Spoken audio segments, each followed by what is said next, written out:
All right, we back right here on another episode of Cloth Talk Podcast. Got a dope guest in here today, but before I introduce him and bring him on, y'all know I got to shout out a couple folks. Back home in Philly, shout out to my man Joe with Joe Chef Life Catering. If you are out there in the tri-state area, that's Philly, Jersey, and Delaware, you looking for a personal chef, if you need an event catered, if you need some meal prep done, tap in my man with Joe. Or even if you visiting, you passing through one of those cities, you want to try some East Coast food, authentic, home cooked meals, whatever you need, nothing processed, everything is fresh, man. So hit up my man Joe's with Joe Chef Life Catering right here locally in Columbus, Ohio. If you're trying to get right fit wise, hit up Whitehall Nutrition Lounge. They are right off of Broad and Yearling. Get you right. All right, man, without further ado, man, he has arrived. Yes, sir. Yes, sir. He is here, man. He is here. We got a lot to talk about in a short amount of time, but I think we can get it all in. We gonna get it. We gonna do it, man. We gonna do what we do. Man, father, author, motivational speaker, and man, which is dope. I think it's the first time I had a person who owned a publishing company on here. Yes, sir. Yes, sir. None other than Darien Douglas is here. Everybody, round of applause. Appreciate you for having me. Appreciate you for having me. Appreciate it, Ron. Yes, sir. Thank you, man. Appreciate you. All right, so let's jump right into it, man. So, but before we get into the books, the writing, how you got into all that, and the publishing company, everything else that you're involved in. So, you originally from here, Columbus? No, man. I've been here 7 years. I'm from Chicago, born and raised. Yes, sir. Ah, okay. Yeah, born and raised Chicago. Yeah. I spent probably about 15 years there. Then I moved to Atlanta. Oh, shit. I was in Atlanta, Georgia for probably, let's say about 16 years, 16, 17 years. Yes.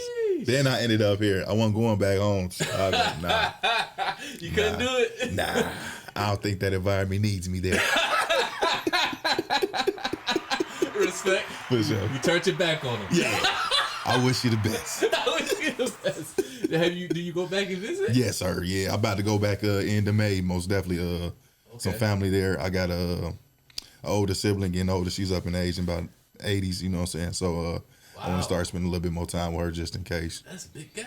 Yeah. Your sister man. is in her 80s? No, family members. It's like a mom to me. She's like my godmom. Oh, got you. Yeah. Got you. So Okay. she getting up there in age, and definitely want to get that time in. Yeah. So what part of Chicago? Chicago Heights, like the South Side. Chicago Heights.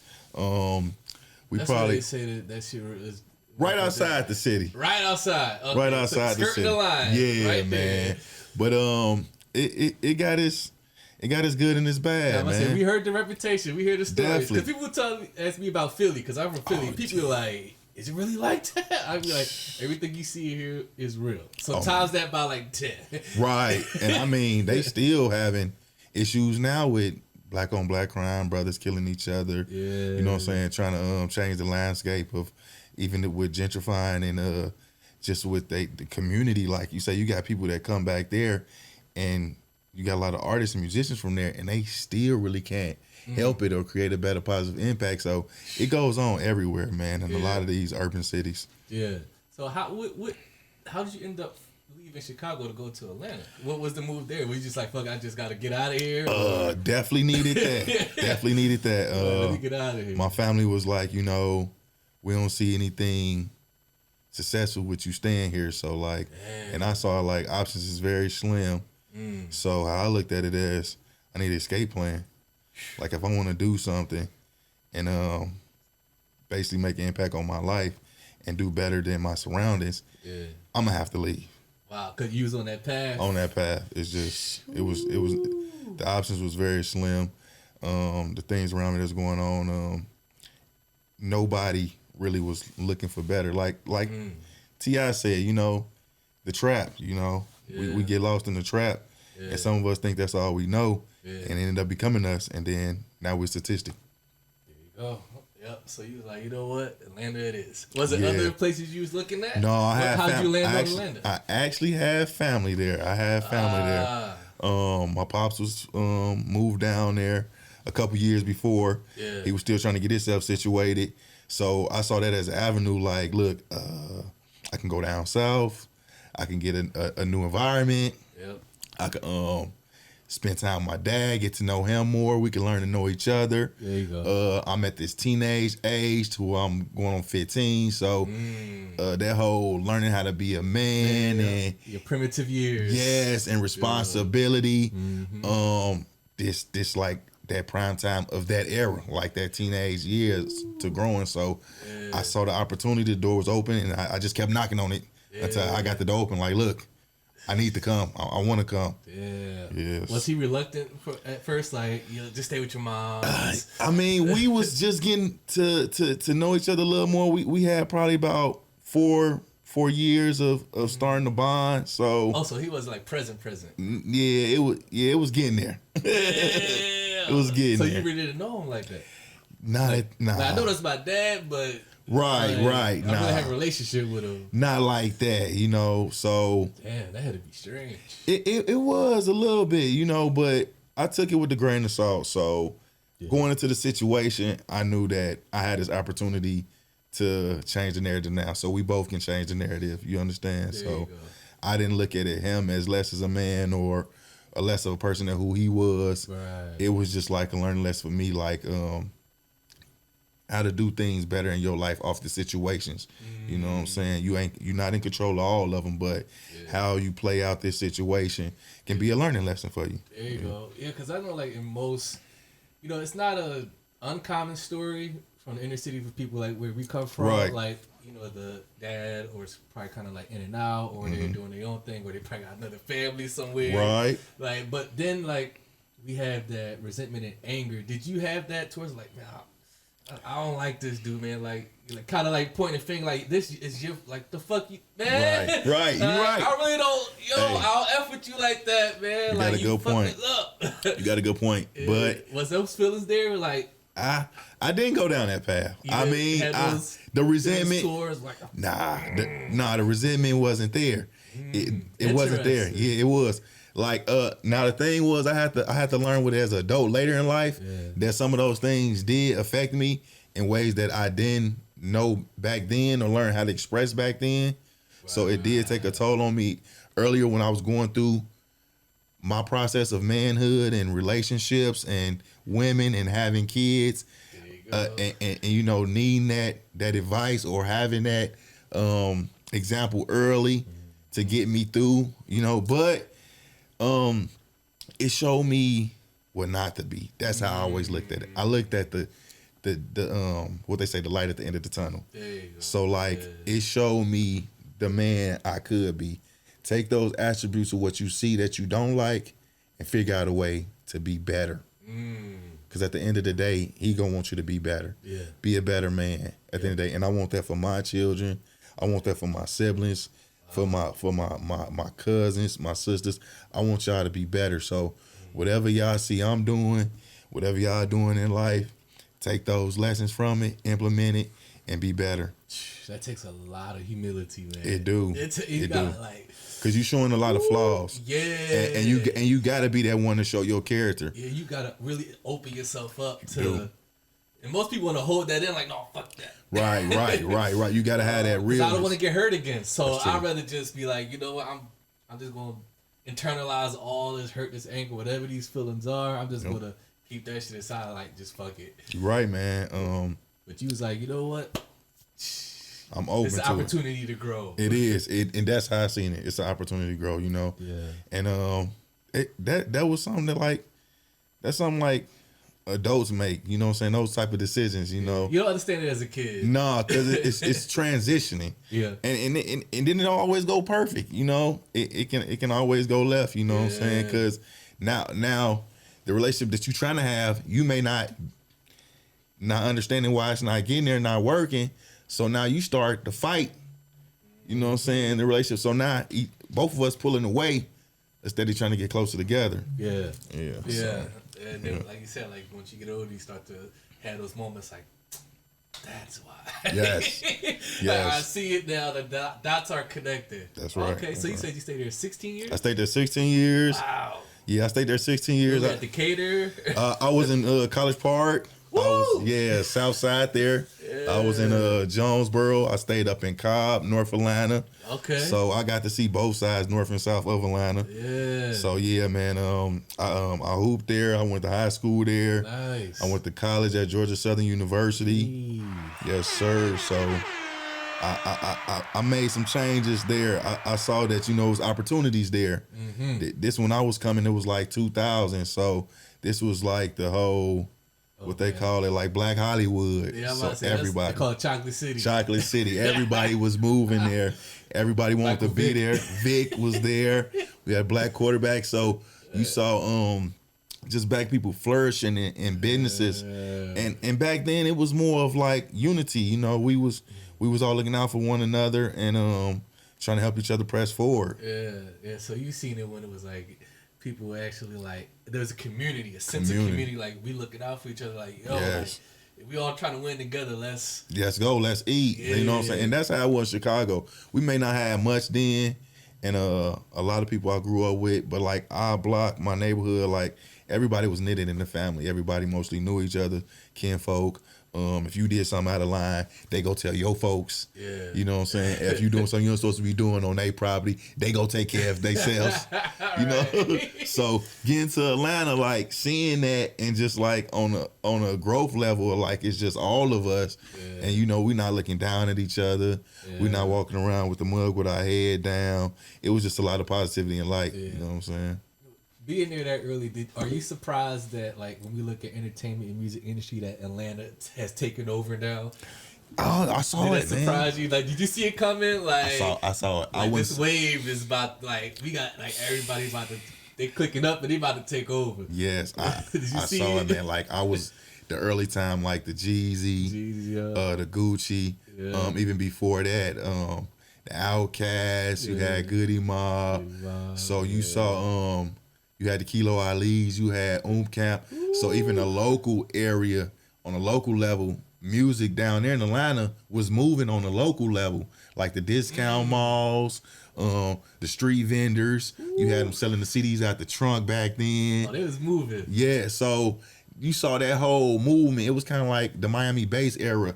I really caught the tail end of that just moving to the South Lake, but I seen like how music was changing. Yeah. And I seen like how these brothers would look forward to rocking the clubs and the stages together.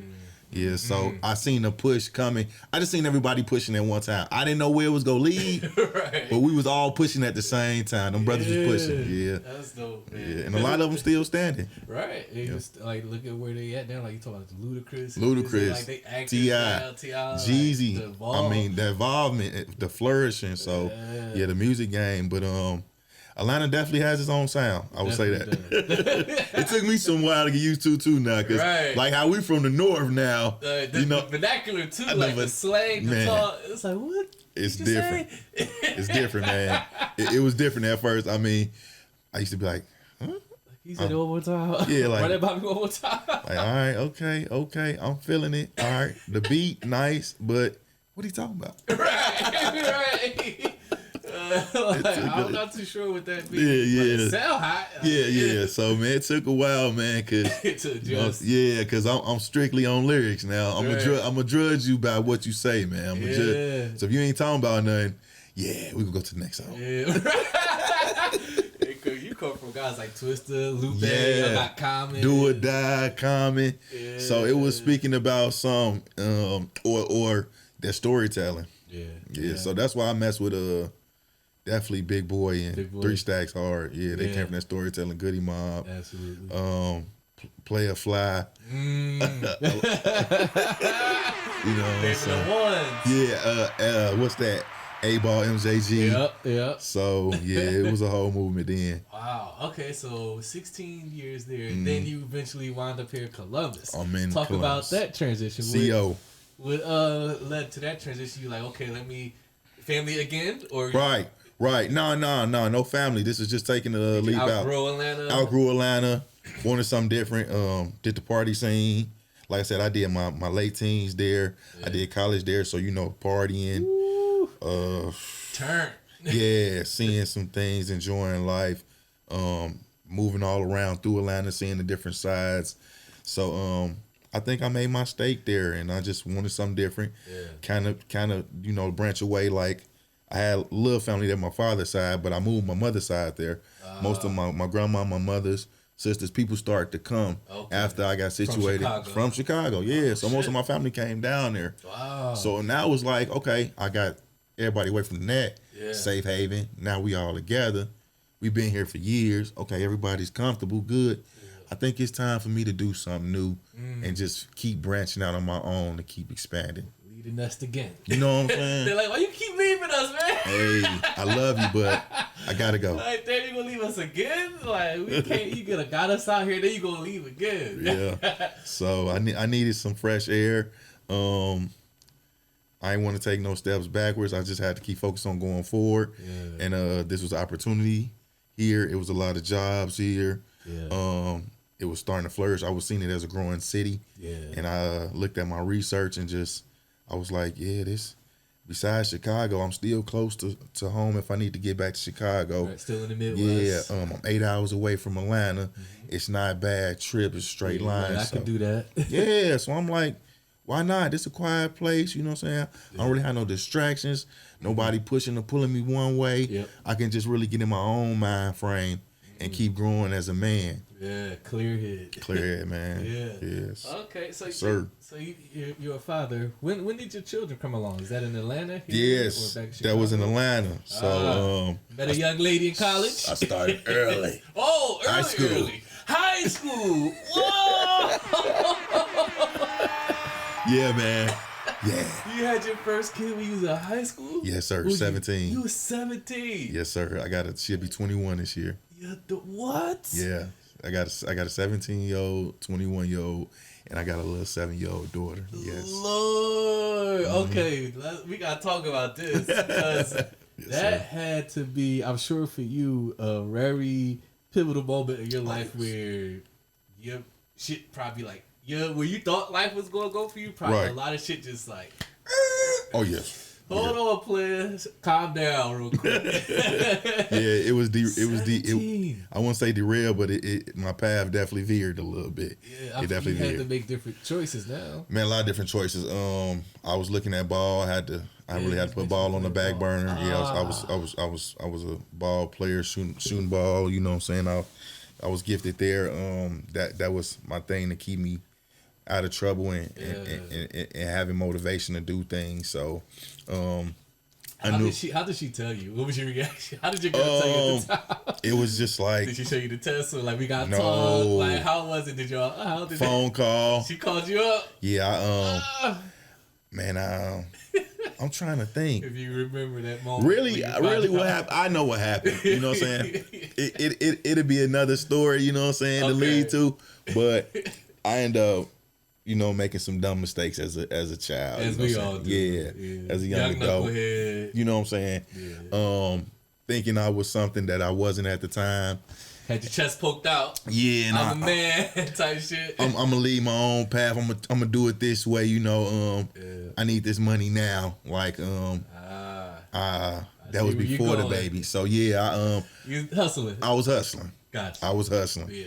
And I got in a situation and I had to sit down real quick, and I was making my calls like, I'm in a situation right now.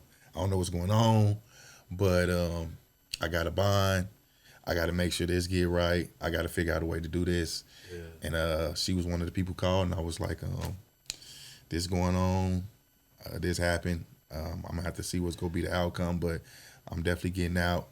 And she was like, well, I'm expecting. Damn. So all that hit at once. Damn. So you get hemmed up. Yes. Got jammed up.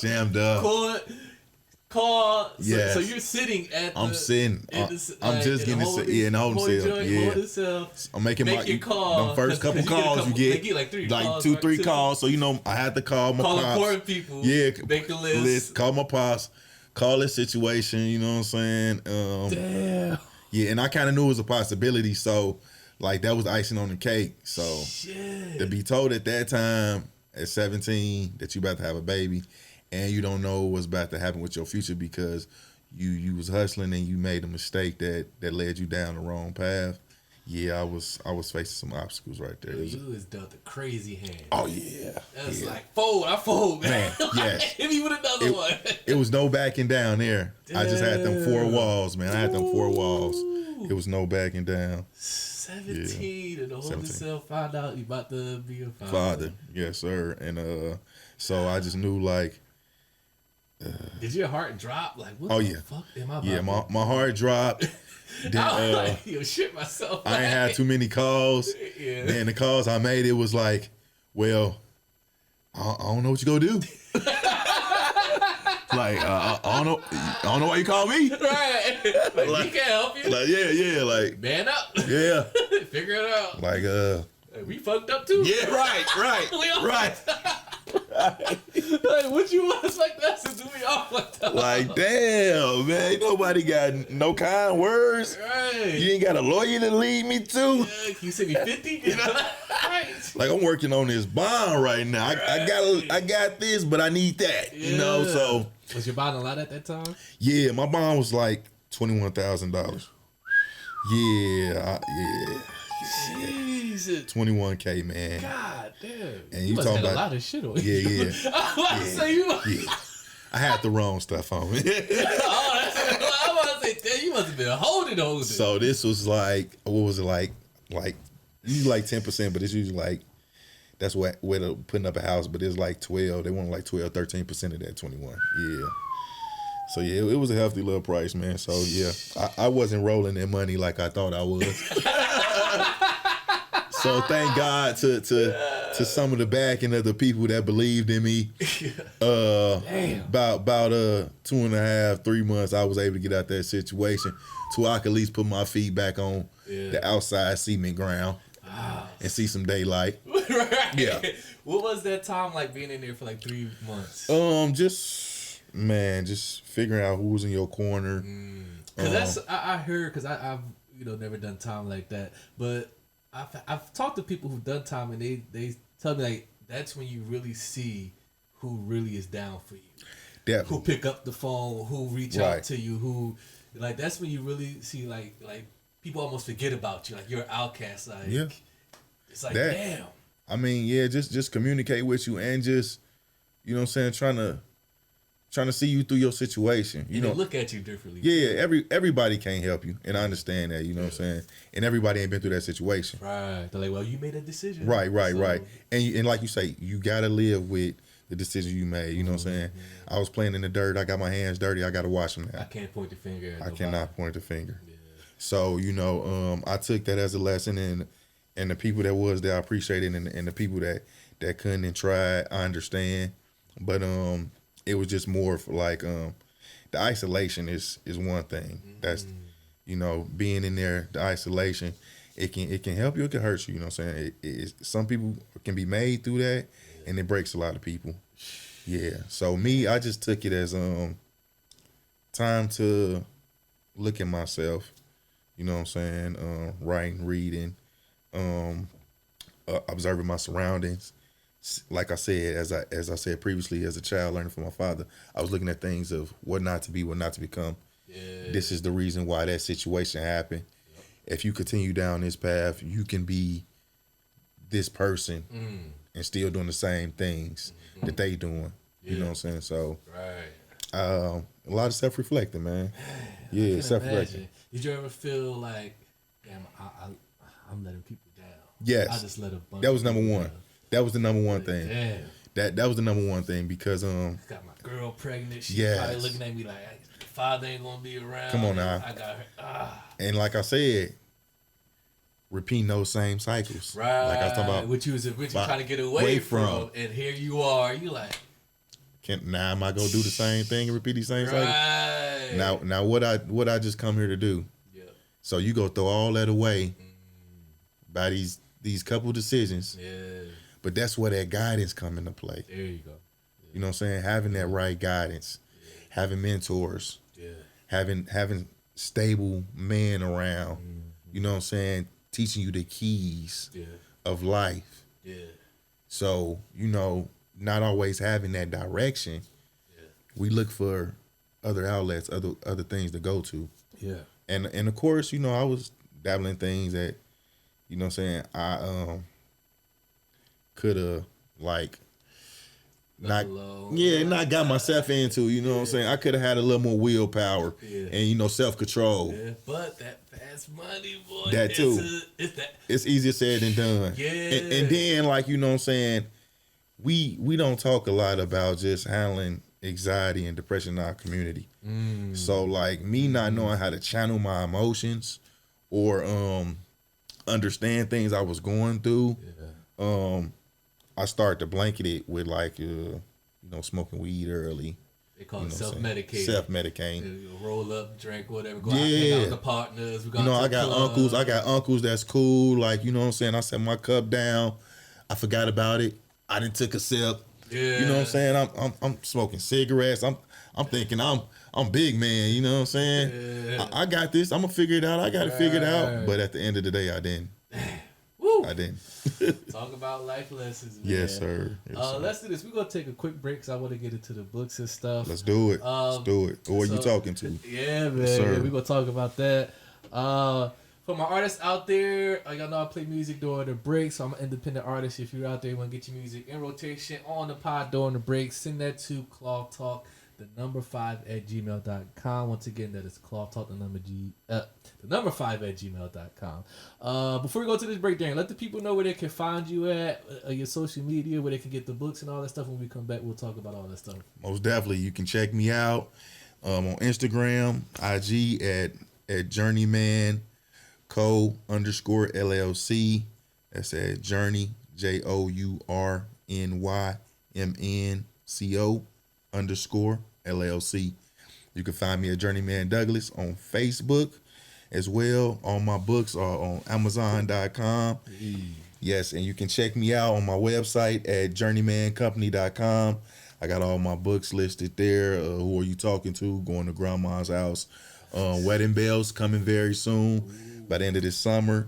So we just go keep writing. I hope you subscribe, like, leak in, and appreciate Ron for taking his time out with your boy. Absolutely. We'll be right back. Don't go nowhere. Yes, sir. Elevated yacht, blue water on the jet skis. So far away from Iraq and them Humvees. Flat screens, I don't care where we are. I'm staring at a star, puffing on a cigar, no doubt. IRS, how much money can they take? When your dad passed on, Livy handle my estate. There's dinner on the plate. Gave my aunt Brenda $50,000 cash. No more climbing down in fire escapes. Gave my mom $1 million in a condo. I left college like Rondo. I'm criticized more than Balco. But when it's all said and done, Hall of Fame numbers similar to Bonds though. Now these haters and fans buying my CDs. Girls throwing they panties like I'm R&B. But I'm an elevator, 3RD sharpshooter. I put Columbus on my shoulder like I'm Lex Luger. Cop the black Ruger case they wanna act out of line. We came a long way from 2169. It's champion blood, all in my bloodline. Elevator flow divine, city gon' shine. Cause it's never too late. Never too late to get this money. Never too late to get your soul right. Cause it's never too late. Alright, okay, man, let's get into the books, the company. So before we talk about your discography as far as like, what made you get into writing? Man, I was writing rap since I was like 4th, 5th grade. You know what I'm saying? So writing was nothing new to you. Nothing. Okay. So I was like that youngin' that's rapping over everybody else's beat. Yeah, you know like yo, throw a beat on it. Yeah. Y'all think on the lunch table. Yeah, lunch table. I'm playing the instrumental and I'm rapping. I'm writing to it. You know what I'm saying? I'm like, yo, I'm going outside. Yo, check this out. Let me spit this for you. Hey, this is what I wrote today. Like, man, Chicago, like, okay, where you about to get signed? Man, nobody rapping around here. These cats on the street shooting dice, gang banging. They worry about riding up and down the street with the best ride. Nobody worry about. So I'm just like, yeah, I'm just writing, man. But it was my getaway. mentally, you know what I'm saying? I can express myself on that paper. Yeah. You know what I'm saying? Nobody had control of that. Yeah. That was all me. It was your little escape. Yeah. I could get this shit out, get these thoughts, play with some words. There you go. Yeah. Yep. That's exactly what it was. So Yeah. by doing that, my high school years, my pops had studio. He was always musically inclined. He was always doing some DJing. He got himself producing. So he invested into himself. That's what he invested into. Right. And for us to have that bonding time, I knew, you know what I'm saying, if I get into this music thing, we can bond. So I kept getting back into my music thing. So I started writing. Me and my boys would start a group. My cousin was producing. Yeah. He was singing. He was an artist himself. Bomb, dope. Okay. So I was just doing the music thing through high school. So between hooping and rapping, that was my thing to keep me busy. You know what I'm saying? Nice. Yeah. Yep. All right. So that's how you got into. So Trey, just writing a book was just like it was there. You know what I'm saying? So it always was with me, like growing, like, you know what I'm saying, not so much storytelling, but just like trying to receive all the information I can and put it out there. So whether it was through music storytelling, whether it was writing through storytelling, I never got like into poetry. I ain't gonna say that. Yeah, I wasn't that deep into it. Yeah, that's a different art form. I love what those people do, but to me, it was just more into putting something on a paper that I'm giving knowledge to. So you know what I'm saying. I was like, how can I educate these people in a different way? How can I get their attention? Yeah. So I took it. So by then, just by growing, putting the pen down, I was like, okay, everybody in Atlanta doing music. Yeah, right. Everybody's rapping, producing.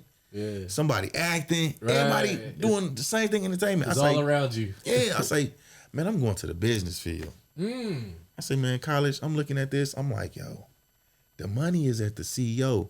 The top person is the one who makes all the money. That's the person you never see. Right. Everybody else in front of the camera in the video. Right. Everybody dancing and rapping and want the chain. And I'm like, but the money is behind the scenes. Yeah, we'll see that guy. Man. That man on his yacht somewhere in Bahamas. Man, in meetings, boardrooms. He got on a suit. Yeah. He blended in very well. That's right. Good old Bob. Right. Nobody will know Bob. Nah, man. So they end up helping me channeling myself into getting into my work. And like I say, I went through a little slump myself to finding myself in this manhood journey and growing and some reaching my 30s, you know what I'm saying, going into that prime of time. I was like, you know, I think it's time for me to finally go and put out my first piece of work. Wow. Yeah, so 2019, 2018, I really just started writing and buckling down and getting serious about it, man. Yes, sir. And that's where we get Journeyman come. Where that name come from? Just the journey, man. Just taking the journey. I've been on the journey. I mean, and everybody has a story. Everybody. I'm not saying I've been through the worst things in life. I love my life. I'm proud of it. Man, everything that happened, it made me who I am. There you go. I can't be mad at that. No regrets. Loved every ride of it, every story of it. You know. So it's not to like a testimony now. It's just now I can give positivity into somebody else as I keep going because I'm gonna still go through some shit. Right, it don't stop. It don't stop. Like life keep lifing. Life keep lifing, man. I'm gonna go through it. We all gonna go through something, you know. Yeah. The outcome is, you know what I'm saying, how we handle it. Yeah. Yep. I meant to ask you in the first half. You know, when you got caught up in that whole fast life and jammed up, whatever, and you had to sit down. When you came back, right? Was it hard to leave that lifestyle alone? Cause it's so like it is. Is it hard to walk away from that? Like, yo, I can make this one. Nah. See, I knew that if I didn't, the outcome wasn't gonna be good. You learn the first time from a slap on the wrist. You go do it again. Right. Come on now. Yeah. They just being just stupid. So don't get me wrong. It got hard if you walk away from the. It is. Come up real quick. Then statistically, as they say, you know, once we go in, it's a likely chance to repeat. You know what I'm saying? Repeat offender. So how I seen it is I dabbled in college, realized, why would I risk? I had to go through so much just to get that diploma, just to get into college, just to clean my name up, because those were felonies. It just wasn't misdemeanors. I had to clean my name up. Oof. Yeah, so I had to do a lot of dirty work to get my name clean. Yeah. So it was like, why would you risk that? And then I had brothers growing behind me. And like I say, by leading and making that example, why would I want them to think that this the route when I'm doing these things, such as college, such as being the father to my children? I want to show them the better things. I don't want to show them, like this is all we got. Right. This the only option. Yeah. Man, there's plenty out here. You know what I'm saying? Just take what I'm doing, remix it, find out what's your key, what you want to do, start opening up doors. You know what I'm saying? There you go. So yeah, I mean, it was always there looking over, but I already knew that the risk wasn't worth the reward. There you go. At the end of the day. Well, so 2018, the first release, was there ever, because when you're doing something for the first time, there's always those butterflies, or like, I don't know how people want to receive this. Like, am I ready for this? Like, am I, like, did you have any, like, I don't know if this should go work out, but yeah, like, I did. I did. Like, no lie. know, but I did, brother. I did, King. So how it was I was like, look, man, who wrote? I don't know nobody who wrote a book before. right? Yeah, that's I can't what, call like, anybody. I can't. So when you talk about mentors, as men now, we definitely need those people around, brothers that's doing something, communities we can go to, they're uplifting each other, and we actually excelling in things that we do. Whether it's a person you can call on for advice, or even if you having a rough day and you know what I'm saying, just having that one brother that take that time with you to be like, hey man, let me pour on you for a second. You know what I'm saying? How you doing? What you got going on? You doing all right, man? Yeah. So by that, I was like, well, who I'm gonna talk to? Where I'm gonna go? Right. So I just started researching everything myself, and that's where the whole publishing thing came along. I was like, well, you know what? If I do everything myself, I got full control. It's like owning your music. To me, it's like that independent mind frame. Yeah, the whole like independent. I own my masters. I own my masters. Yeah, like I'm in control of what I say. I'm in control of how it gets put out. Yeah, I'm in control of the masses it goes to, the demographic I want to express it to, because you can get with these. Not saying nothing's wrong with a publishing company or having somebody else co-write your book, but you can get with these people. You can submit a project, but at the end of the day, they're going to turn it to where they want it to go, or the direction they see it should go into. Right. So you don't have as much control. No, like you think. So, and that's even with music nowadays. So I see it as it may not get to where I want to go at the beginning. Yeah. But I'm looking at the future. So I'm looking at the long game. The long game. Yeah. Where my catalog will put my children at. Yeah. When it comes from when it's time to pass it over to them. When it's time for me to lead it to them. That's right. I just want my impact now to grow, to be greater. So when it do get left in their hands, you know what I'm saying, the body of work will speak for itself at that time. That's right. Yeah. All right, man, let's get into this. So people who watch it on YouTube, man, show out to the camera right there for y'all so y'all can see. Yes, sir. Wyatt. Yeah, it's an acronym. Acronym. Break it down for us. Who are you talking to? Who are you talking to? We say wait. Yeah, wait. Yeah. Okay, I said it wrong. It do look like Wyatt, so does. we say wait. We say wait. Wait. Okay. Wait is it can speak for a lot of things, you know what I'm saying? Who are you talking to? A story of redemption, faith, family, and unyielding search for a better life. Yes, sir. Woo. So that was the first book I ever wrote, man. This is the very first book. Very first book. So it's like a short memoir. Take you on a journey. Yeah. From like I say probably 5 to 21. Give you a brief story of childhood, adolescent years, growing up. Yeah. I becoming into my manhood. Yeah. And it's just a story out there to help people, you know what I'm saying? Tell my journey of some things I've been through, just like us all, and share light onto how you can change and don't become the story.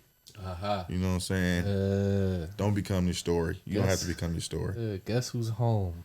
Oh man, little sister, partner in crime. Huh? So I touch on a little bit a lot about my life. I try to put it into a narrative story to where you can understand, and I hope it leaves you know what I'm saying, a lasting memory on a lot of people. It gives you one of those feelings where I hope you want to see and hear more. Like, where's the rest of the book? Right. I'm invested now. Yeah. Like, yo, what happened? What's going on? So I just but it basically I kept it short because, you know, the attention spans nowadays.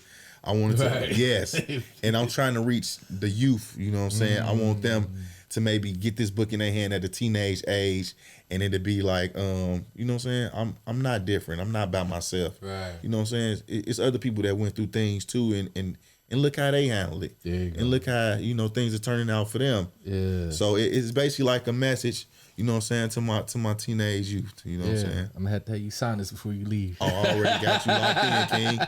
Yes, sir. I got you locked in. Mom, why do you keep putting yourself through this? Woo. Man, yeah, it's talk. So kind of like that conversation. Mom went through it, how like, man, yeah. Like, so like, you know, we talk about those generational curses, man. We talking about you know what I'm saying, just breaking the cycle.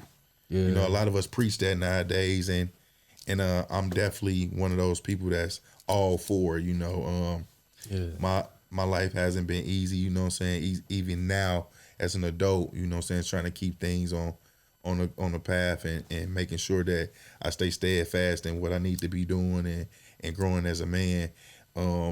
I'm still learning daily to myself about myself. Yeah. And I'm still figuring out ways to be a better man and a better person. Yeah. Yeah, because it's not always easy, brother. Right. It's interesting because, like, you know, you mentioned you got 3 daughters, right? Yes, sir. 3 daughters. Do you think, like, though not the younger one, but maybe, do you think they understand and, like, get it, like, as far as, like, not only what dad is doing or trying to do, but where dad came from? Do you think they... Nah. They don't. Because, you know, kids, they just, you know, they got their own little, they just think things just served up on a platter. Yeah, man. They get it? Like, they all just dad. Yeah, dad, they do. Dad. You right. And you said it perfect. That's just dad. They do, man. They let me be me, and I love them for that, man. I love my girls, man. I love them to death. Yeah. But they don't get it. Nah. And it's so much going on in this world nowadays. From just they growing up in a different generation. Things are moving fast nowadays. Man. Social media, their friends, they're figuring out life as it's growing every day. Man. You know, at a speed, and really they're at that point of where they're just trying to live. Like, Dad, I just want to enjoy life. I'm gonna figure it out. Everything's a vibe. Yeah, you know, everything's cool. You know. So yeah, they really haven't. So we have a good, you know what I'm saying, relationship. That's good. But our relationship is always growing. It's always growing with all my children. And definitely I think a time when it comes time for them to really like see what I'm doing, and as I keep leading this path of growing and producing this work that I'm putting out, I think in time they'll see it and then they'll look back on it and start having those questions. But right now they just living life and trying to figure it out. They trying to figure it out themselves. You kind of see them and you kind of watch them like, you gonna bump your head. Like, I'm watching y'all, but y'all don't get definitely. It. Like, Dad done been through with y'all.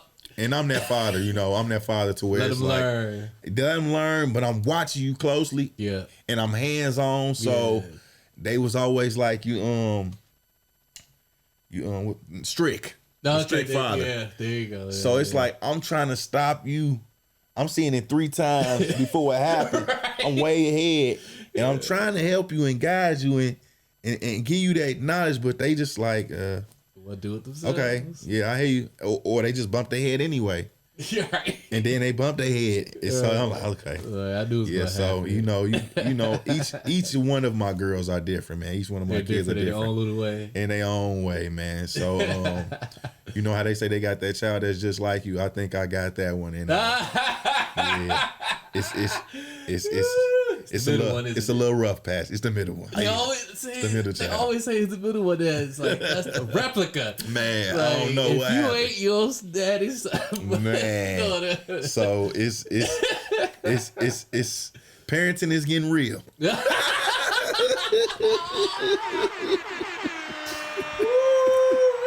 Yeah. See, I don't have kids myself, and it's always interesting hearing, whether it's fathers or mothers speak about just parenting and raising up kids, and like you said, they have the one that I can see myself in you, like you are me, like you are mini me, like I see it. Yeah, it's a beautiful thing when you can wait and prepare yourself.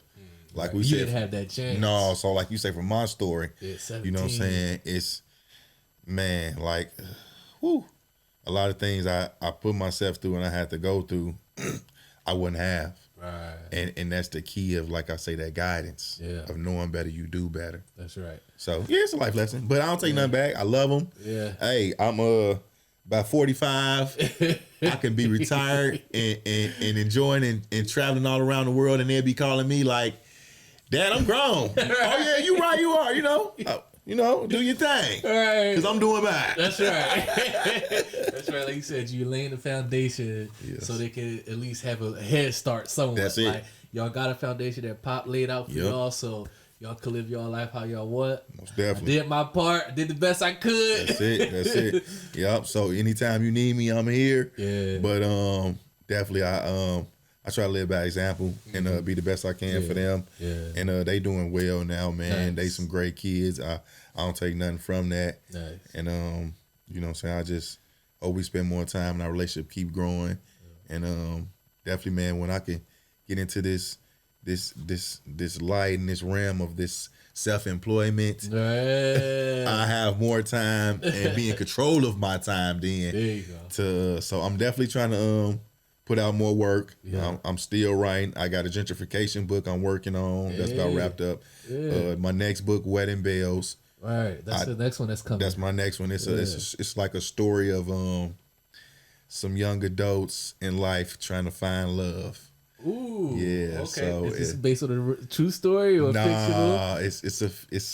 It's loosely based on the true story. Loosely based, It's a couple gems in there somewhere, You know what I'm saying? Some might be about you. Maybe, the lady that's watching.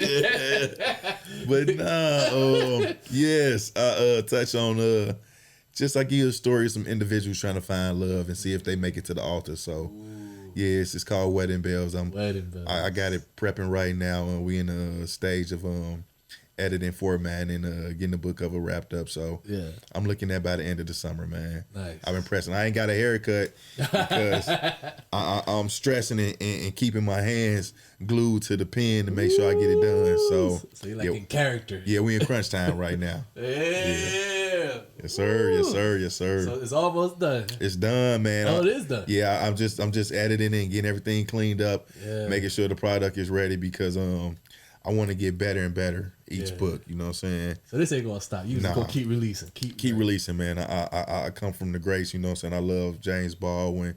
I appreciate Maya Angelou's work.